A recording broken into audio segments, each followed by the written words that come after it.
Hello, welcome all. तर आपला आजचा पहिला चॅप्टर आहे क्लासिकल मेकॅनिक्स आणि आज आपण टॉपिक पाहणार आहे mechanics of system of particles. हा एक मोठा टॉपिक आहे, सो यातला पार्ट 1 आज आपण पाहणार आहोत. आणि आजच्या टॉकच्या आउटलाईन या प्रकारे असणार आहे. सर्वात आधी आपण concept of system of particle पाहणार आहे. मागच्या व्हिडिओजमध्ये आपण पार्टिकल म्हणजे काय ते पाहिलं. पार्टिकल म्हणजे एक पॉईंट ऑब्जेक्ट ज्याला मास आहे आणि पोझिशन आहे. सो त्याच प्रकारे सिस्टम ऑफ पार्टिकल म्हणजे नेमकं काय ते आपण सर्वात आधी पाहू. त्यानंतर न्यूटनचे लॉ पार्टिकलसाठी कसे अप्लाय होतात ते आपण पाहिलं आहे. तेच लॉ सिस्टम ऑफ पार्टिकलसाठी आपण कशा प्रकारे वापरू शकतो ते आज आपण पाहणार आहे. त्यानंतर conservation of linear momentum of system of particle आपण ते पाहणार आहे. सो सुरुवात करूया आजच्या टॉकची. त्याआधी concept of system of particle ही समजण्यासाठी आपण एक व्हिडिओ पाहणार आहे. त्याच्या थ्रू तुम्हाला कन्सेप्ट अजून चांगल्या पद्धतीने समजून येईल. ही आपली पृथ्वी आहे, एक बेट दिसतोय. याच्यापासून आपण लांब लांब चाललो आहे. आपण लेट कन्सिडर की आपण एका स्पेसशिपमध्ये आहोत. तर ही आपली पृथ्वी आहे. जिथं आपल्याला बेट मोठं दिसत होतं ते आपल्याला छोटे छोटे बेट दिसत आहेत. अजून लांब गेल्यानंतर पृथ्वी छोटी होत चालली आहे. हा बाजूला चंद्र दिसतोय आणि ही पृथ्वीची कक्षा आहे आणि चंद्राची कक्षा. जर आपण अजून लांब गेलो तर आपल्याला काय दिसतंय बघा. काही दुसरे ग्रह आहेत त्याची कक्षा दिसते आपल्याला आणि सूर्य दिसतोय. ही आहे आपली सूर्यमाळा. जर आपण अजून लांब गेलो तर आपल्याला एक पूर्ण व्ह्यू दिसेल आपल्या सोलर सिस्टमचा. आता मला फक्त सूर्य एक चमकता तारा दिसतोय. आता ग्रह वगैरे काही दिसत नाही आहे, फक्त एक पॉईंट दिसतोय जो की आपला सूर्य आहे. आता त्याचसोबत अजून काही अशा प्रकारचे सूर्य किंवा स्टार्स दिसत आहेत. जर आपण अजून लांब गेलो तर अजून काही स्टार्स एकत्र येत आहेत आणि हे स्टार्स मिळून एक आकाशगंगा तयार करत आहेत आणि ही आपली आकाशगंगा आहे.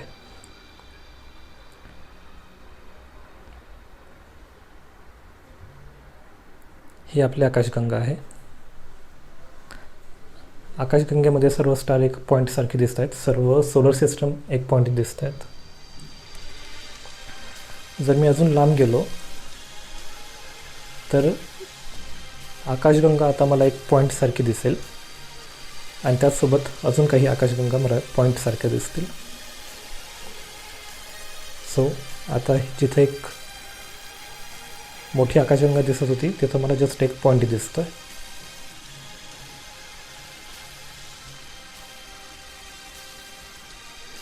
सो हे सर्व पॉईंट्स दिसत आहेत आपल्याला. तर आपण या व्हिडिओमध्ये काय पाहिलं, जिथं मला एक मोठं बेट दिसत होतं. ऑब्व्हियसली बेटावर काही मनुष्य असतील, झाडं झुडपं असतील, पण लेट्स कन्सिडर एक बेट होतं. जसं जसं मी लांबून त्याला पाहतो ते मला एक पॉईंट ऑब्जेक्टसारखे दिसतात. सुरुवातीला पृथ्वी दिसते.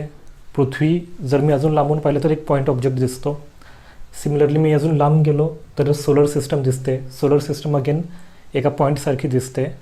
इट मीन्स जसं जसं आपलं परसेप्शन चेंज होतं त्या प्रकारे आपण जे पाहतोय त्या गोष्टी चेंज होतात. म्हणजे आपण कुठून एखादी गोष्ट पाहतोय ती आपल्याला त्या प्रकारे दिसते. फॉर एक्झाम्पल आता जर मी मायक्रोस्कोपिक लेवलवर पाहिलं तर मला ॲटम जे आहे ते एक पॉईंटसारखे दिसतील. पण मी अजून आतमध्ये प्रोब केलं तर मला इलेक्ट्रॉन, प्रोटॉन, न्यूट्रॉन हे वेगवेगळे दिसतील. जर मी अजून आतमध्ये गेलो तर अजून मला काही कॉर्क्स वगैरे दिसू शकतात. म्हणजेच काय, आपण ऑब्झर्वेशन कुठून करतोय दॅट मॅटर्स. आता याचा आणि कन्सेप्ट ऑफ सिस्टम ऑफ पार्टिकलचा काय संबंध आहे ते बघूया.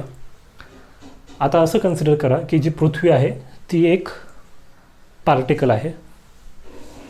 जसं जसं तुम्ही मागे जाता तसं तसं भरपूर जे ग्रह आहेत ते वेगवेगळे पार्टिकल आहे आणि अजून मागे गेल्यानंतर ते सगळे एक होऊन जातात. म्हणजे जिथं ते 2-3 पार्टिकल्स होते, लांबच्या डिस्टन्सवरून ते भरपूर पार्टिकल तुम्ही as a one particle consider करू शकता. फॉर एक्झाम्पल आपला सूर्य हा एक स्टार आहे आपल्या सूर्यापासून एक सोलर सिस्टम तयार झाली आहे, म्हणजे आपले ग्रह आणि सूर्य मिळून काही पार्टिकल्स आहे, 2-3 पार्टिकल आपण असे कन्सिडर करू शकतो. पण तेच मी अजून लांबून पाहिलं तर हे पूर्ण सिस्टीम मला as a one particle me consider करू शकतो. सिमिलरली जेव्हा आपण सिस्टम ऑफ पार्टिकल म्हणतो त्यामध्ये आपल्या सोलर सिस्टमसारखंच भरपूर पॉईंट ऑब्जेक्ट असणार आहेत, आणि त्या सगळ्या पॉईंट ऑब्जेक्टला आपण एक पॉईंट कन्सिडर करू शकतो, एक मेन पॉईंट, आणि त्या मेन पॉईंटवर आपण काही लॉ अप्लाय करू शकतो जे की पूर्ण सिस्टम फॉलो करेल. जसे की आता आपण व्हिडिओ पाहिला, जर मी सोलर सिस्टमला एक पॉईंट कन्सिडर केलं आणि तो पॉईंट कोणत्या स्पीडने पुढं चालला आहे किंवा त्याच्यावर कोणता फोर्स ॲक्ट होतो आहे ते कन्सिडर केलं, तर तो फोर्स हा पूर्ण त्या सिस्टममधल्या सगळ्या पार्टिकल्सला अप्लाय होतो.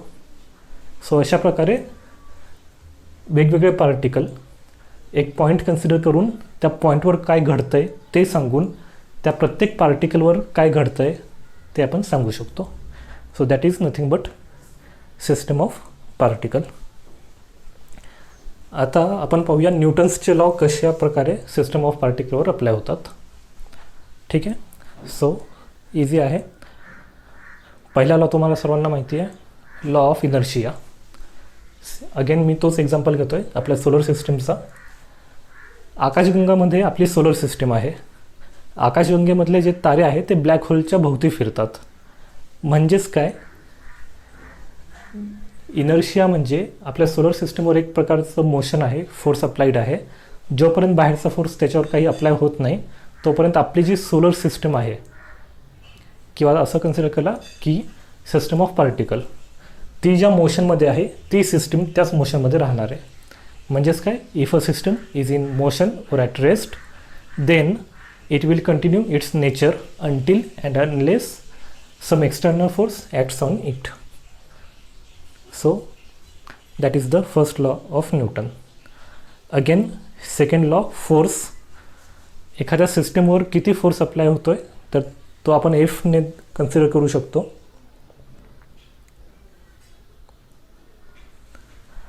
आणि तो जो फोर्स आहे that will be the addition of forces on each particle. इथं स्मॉल F1 म्हणजे त्या सिस्टममधला एका पार्टिकलवर जो काही फोर्स आहे तो, F2 म्हणजे दुसऱ्या पार्टिकलवर जो काही फोर्स आहे तो, F3 म्हणजे तिसऱ्या पार्टिकलवर जो काही फोर्स आहे तो. अशा जर N टाईप्सचे पार्टिकल असतील तर त्या सगळ्यांच्या फोर्सेसची addition will give me the total किंवा the resultant force acting on that particle. यालाच मी समेशनच्या फॉर्ममध्ये लिहू शकतो या प्रकारे. Summation from i goes from 1 to n F of i. ठीक आहे, okay. Again action and reaction law हा पण सेम राहणार आहे. एखाद्या सिस्टमवर जी काही ॲक्शन होती आहे there will be equal and opposite reaction on that from that system. So these are the Newton's law for the system of particle. आता हे जे न्यूटन्स लॉ आहे ते मी इच पार्टिकलवर जो काही फोर्स आहे तो फाइंड आउट करू शकतो, किंवा अजून एक मेथड आहे, त्या सिस्टमवर कोणते फोर्सेस आहे किंवा त्याचं इनर्शिया काय आहे ते फाइंड आउट करायचे. ते असे आहे, लेट्स कन्सिडर तुमच्याकडे काही 2 पॉईंट आहेत आणि हे 2 पॉईंट समोरच्या डायरेक्शनमध्ये मूव्ह होत आहेत. ठीक आहे, 2 इक्वल मासेस आहे. So this one is there centre of mass. Centre of mass म्हणजे काय की त्या पॉईंटवरून ऑल डायरेक्शनमध्ये मास जे आहे ते इक्वली डिस्ट्रीब्यूट आहे. आता हे 2 पार्टिकल फॉरवर्ड डायरेक्शनमध्ये पुढे जात आहेत. एका लेटर टाईमवर हे या पॉईंटला पोहोचतील आणि यांचा जो सेंटर ऑफ मास आहे तो इथं पोहोचेल. सो मी ही सिस्टम या प्रकारे देखील सांगू शकतो की 2 particle after some time x2 या पोझिशनवर पोहोचलेत, किंवा मी डायरेक्टली असंही सांगू शकतो की तो जो काही सेंटर ऑफ मास आहे तो x1 या पोझिशनवर होता and after some time it is at x2. आणि जर मला फोर्स फाइंड आउट करायचा आहे तर मी फक्त जो सेंटर ऑफ मास आहे त्याच्यावर किती फोर्स आहे ते फाइंड आउट करेल. फोर्स म्हणजे मास इंटू ॲक्सेलरेशन. सो त्यासाठी मला लागणार आहे सेंटर ऑफ मास ज्या ॲक्सेलरेशनने पुढं चालला आहे त्याचं ॲक्सेलरेशन आणि मास जो असणार आहे तो पूर्ण सिस्टीमचा मास असणार आहे, म्हणजे पहिल्या पार्टिकलचा मास प्लस सेकंड पार्टिकलचा मास. सो अशा प्रकारे मी या सिस्टीमवर जो काही फोर्स आहे तो MA या फॉर्म्युल्याने देखील देऊ शकतो.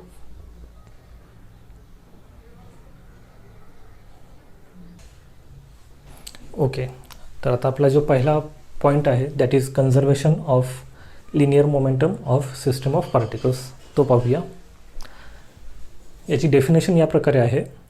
If linear force acting on system of particles moving in straight direction is 0, then the linear momentum associated with the system of particles is conserved. So सर्वात आधी जर तुम्ही डेफिनेशन ऑब्झर्व केली असेल तर ही सेम डेफिनेशन आहे for conservation of linear momentum of particle. Only फरक एवढा आहे, पार्टिकलच्या जागेवर आपण आता सिस्टम ऑफ पार्टिकल्स कन्सिडर करतो आहे. ठीक आहे, ही डेफिनेशन काय सांगते, जर एखादी सिस्टीम आहे पार्टिकल्सची,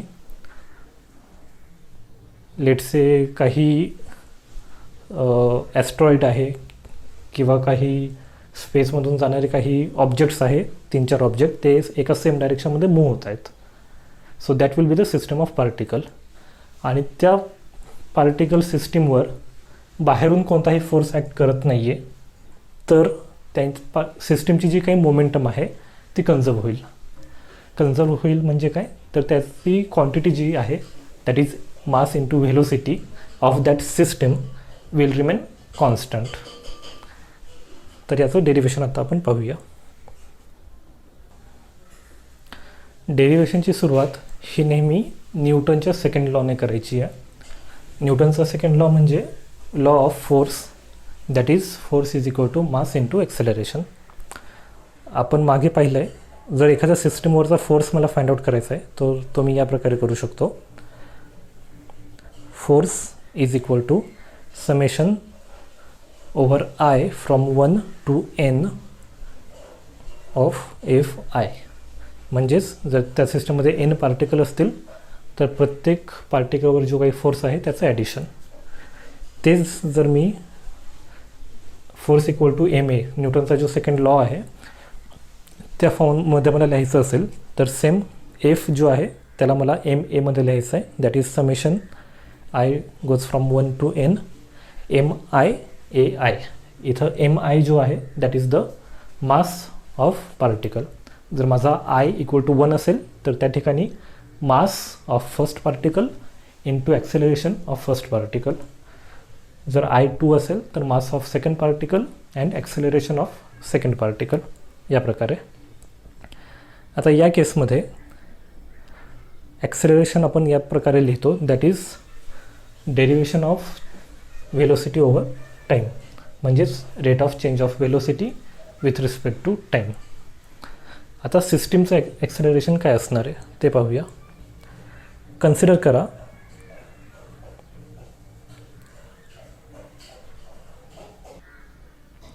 M1 M2 असे काही पार्टिकल आहे. ठीक आहे, तर ते इथं दाखवले आहेत M1 M2 M3. आणि इथं एक कोऑर्डिनेट सिस्टम आहे XYZ ची, आणि ज्याची युनिट वेक्टर आपण I, J आणि K याने दाखवलेत. ही आपली कोऑर्डिनेट सिस्टम आहे. सो या सिस्टमला reference of frame of reference असं देखील म्हणतात. सो ज्या प्रकारे आपण त्या व्हिडिओमध्ये पाहिलं की आपण कोणत्या पोझिशनवरून एखादी सिस्टम पाहतो आहे त्यावर खूप काही गोष्टी अवलंबून असतात. सो सिमिलरली या XYZ कोऑर्डिनेट सिस्टम वरून आपण हे जी काही सिस्टम आहे पार्टिकल्सची ती ऑब्झर्व करतो आहे. सो ही XYZ कोऑर्डिनेट जे काही आहे त्याला आपण फ्रेम ऑफ रेफरन्स असं म्हणतो. ठीक आहे, आता या कोऑर्डिनेट सिस्टमवरून आपण जे काही पार्टिकल आहे त्याची पोझिशन डिफाईन करू शकतो, आणि जर ती पोझिशन चेंज होत असेल तर आपण त्या प्रत्येक पार्टिकलची व्हेलोसिटी देखील कन्सिडर करू शकतो. आता इथं तुम्हाला त्या पार्टिकलचा सेंटर ऑफ मास दिसतो आहे. म्हणजेच काय, जर तुम्ही एक रॉड बघितला, रॉड जर सेम मासचा असेल सगळीकडे तर त्याचा सेंटरला त्याचा सेंटर ऑफ मास असेल. म्हणजेच काय, रॉडच्या सेंटरपासून राईटकडे आणि लेफ्टकडे इक्वली मास डिस्ट्रीब्यूट झालेलं असणार आहे. जर तुम्ही एक बॉल पाहिला तर त्याच्यामध्ये सेंटरला त्याचं सेंटर ऑफ मास असेल. पण जर तुम्ही एक असा रॉड पाहिला ज्याच्या एका ठिकाणी 2 किलोग्रामचं वजन आहे आणि दुसऱ्या एंडला 1 किलोग्रामचं वजन आहे, तर त्याचा सेंटर ऑफ मास कुठं असेल? Let's say this is that rod. इथं 2 kgचं वजन आहे आणि इथं 1 kgचं वजन आहे. So obviously centre of mass जो आहे तो सेंटरपासून लेफ्ट साईडकडे इथं असेल, बिकॉज याला मास हे इक्वली डिस्ट्रीब्यूट करायचं आहे आणि त्यामुळे सेंटर ऑफ मास जो आहे तो लेफ्ट साईडला थोडंसं झुकलेलं असेल. हे मी वेट इथं दाखवलेत, बट इट मीन्स दॅट की वेट कशा प्रकारे डिस्ट्रीब्यूट झालं आहे. ठीक आहे. सो अशाच प्रकारे या पूर्ण सिस्टीमचा centre of mass let's say इथं आहे. आता मी प्रत्येक पार्टिकलची व्हेलोसिटी आणि ॲक्सेलरेशन कन्सिडर करू शकतो, पण त्यासाठी मला खूप सारा डेटा एकत्रित ठेवावा लागेल. फॉर एक्झाम्पल जर मी एखादा बॉल पाहिला आणि जर मी बोलत असेल ॲटम्सबद्दल, तर तिथं कमीत कमी 10⁻23 एवढे ॲटम्स तरी असणार. सो या केसमध्ये डेटा रेकॉर्ड करणं खूप डिफिकल्ट होऊन जाईल. सो मी काय करेल, मी या सिस्टमचा सेंटर ऑफ मास कन्सिडर करेल आणि तो सेंटर ऑफ मास किती स्पीडने पुढे चालला आहे ते ऑब्झर्व करेल, and that will be the velocity of that system. Similarly जर ती वेलोसिटी टाईमनुसार चेंज होत असेल तर I can find the acceleration of that system, and that acceleration will be rate of change of velocity of the system with respect to time. ठीक आहे. Okay. आता similarly आपला जो फोर्सचा लॉ आपण डिफाईन केला त्याला आपण आता एका सिस्टीमच्या भाषेमध्ये डिफाईन करूया. तो या प्रकारे, force is equal to mass into acceleration. ॲक्सेलरेशनला आपण व्हेलोसिटीच्या टर्ममध्ये लिहिलं आहे, that is rate of change of velocity of the system with respect to time. आणि या ठिकाणी एम जो आहे तो मी कॅपिटलमध्ये दाखवला आहे, म्हणजे या ठिकाणी जो मास आहे that is the mass of whole system. Again mass is a constant term, ती मी डेरिवेशनच्या आतमध्ये घेतली आणि मला मिळालं rate of change of M into V with respect to time. आपल्याला सर्वांना माहिती आहे mass into velocity is nothing but momentum. So finally I got that rate of change of momentum with respect to time. पण या केसमध्ये momentum जी आहे ती एका पार्टिकलची मोमेंटम नाही आहे, तर ही मोमेंटम आहे पार्टिकल सिस्टम जी आहे त्याचा जो काही सेंटर ऑफ मास असेल त्याच्या रिस्पेक्टने जी काही मोमेंटम आहे ती. ठीक आहे. मोमेंटम म्हणजे मास इंटू व्हेलोसिटी, तर या केसमध्ये व्हेलोसिटी आहे सेंटर ऑफ मासची व्हेलोसिटी आणि मास जो आहे that is the mass of the system. ठीक आहे. So the force is rate of change of momentum of the system with respect to time.